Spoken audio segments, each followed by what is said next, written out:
Ano ang masasabi mo doon sa Antipolo Bang Bang incident? Marami nagsasabi, self-defense daw yun. So ikaw, sa tingin mo, okay? Ano sa tingin mo, bro? I-consider na natin pala na, by the way, na yung isang tinamaan sa ulo already died. So meron talagang namatay. Meron nang namatay. Okay. Officially, meron nang namatay. Okay. JC, just to be clear, I just want to clarify for myself and for those who are unfamiliar with the development. Yes. Yung natamaan niya na sinabi mong namatay, isa to sa mga uma-attacks dun sa gunner. Yes. Okay, so isa to dun sa mga bikers, tama? Yes, tama. Okay. So the question now is, ano ba ang opinion ko doon sa from the legal aspect? Ano ba yung opinion natin diyan? Kung self-defense pa siya or not? Okay.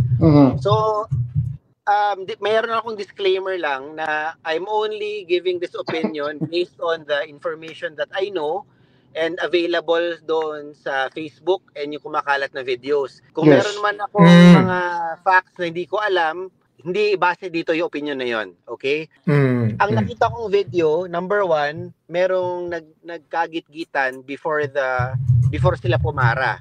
Okay? Yes. And then yung pumara na siya, merong close-up video doon sa ginugulpe yung alleged gunner, nung mga riders.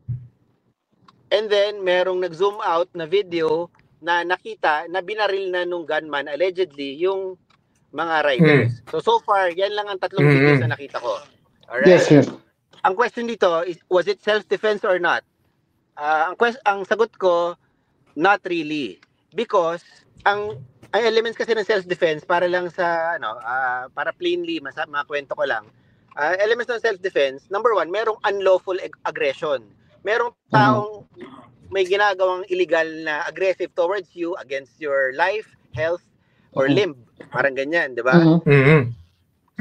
Number 2, merong lack of sufficient provocation from you. Kumbaga, hindi ikaw nag-instigate. Yeah. Di ba? Okay, hindi pwedeng ikaw sinampal mo, dinuraan mo siya, tapos gumanti ka, sabi mo self-defense, hindi ikaw nag-umpisa Yun ang lack of sufficient provocation. Gets? Okay? So number 3 element ng self-defense, yung reasonableness nung ginawa mo to repel the unlawful aggression. Okay?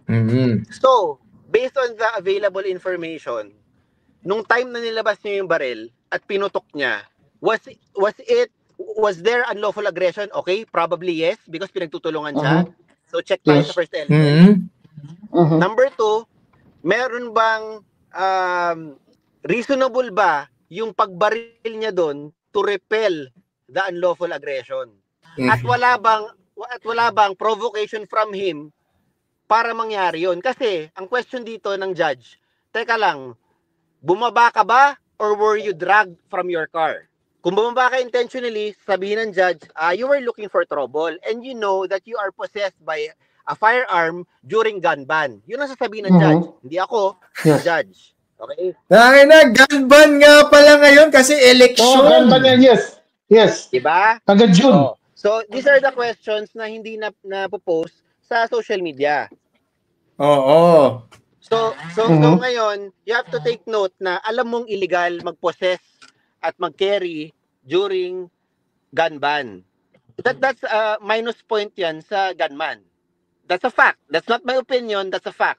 Kasi gun ban So ngayon, wala tayong video kung paano bumaba yung gunman.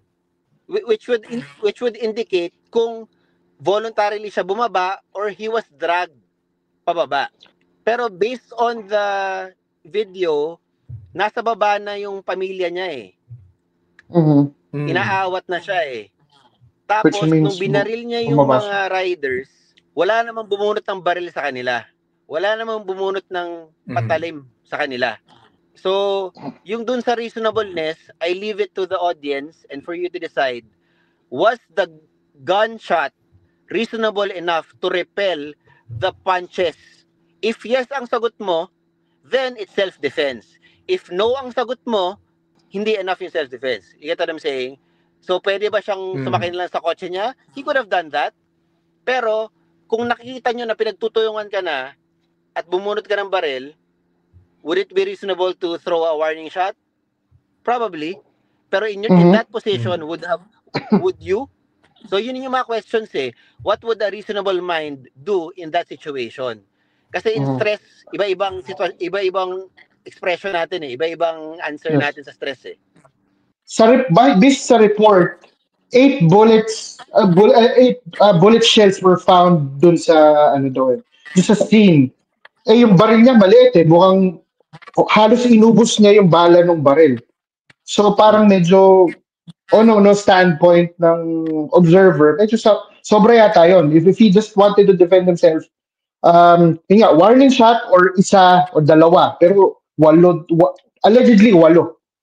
So that would make it worse, tama ba? Doon papasok yung reasonableness nung what you did to repel the aggression. So, ang ginawa niya to repel the aggression was to fire gunshots, right? So, ngayon, nakita mo nung tumumba na, nakita mo nung nagtakbuhan na, was it necessary to shoot 3 more, 2 more, 1 more? So, doon papasok yung logic sa tao. Yes. If sa eye test, sa posisyon na yon may umaatake pa, probably the last 3 shots were necessary. Pero kung tumba na, nagtakbuhan na, was it still necessary? You can decide. Hindi pwede you just say self-defense. Diba? You just can't say, you just can't claim self-defense and say, hindi, kasi nakikita ko rin dun sa comments dalawa sila mag-isa lang siya Tapos, naglalabasan na yung iba't ibang angles ngayon. Diba? Then, apparently, may mga earlier videos pala na nagit-gitan sila na alam mo yun, parang lumalabas kasi wala lang, na-hurt lang yung ego mo. Na-hurt lang yung, di ba? Parang na-apektuhan lang yung, na bad trip ka lang, na feeling mo na nakakalalaki or pero, di ba, at the end of the day, we can all learn from this experience and say na, okay, their lives are gonna be changed forever. Di ba? Merong namatay, merong severely injured, merong natama. Oo. Tapos, tinamaan niya yung, hindi ko alam kung asawa niya yun or anak niya. Meron siyang kasama na tinamaan niya. Asawa niya, tinamaan niya. Sa binte.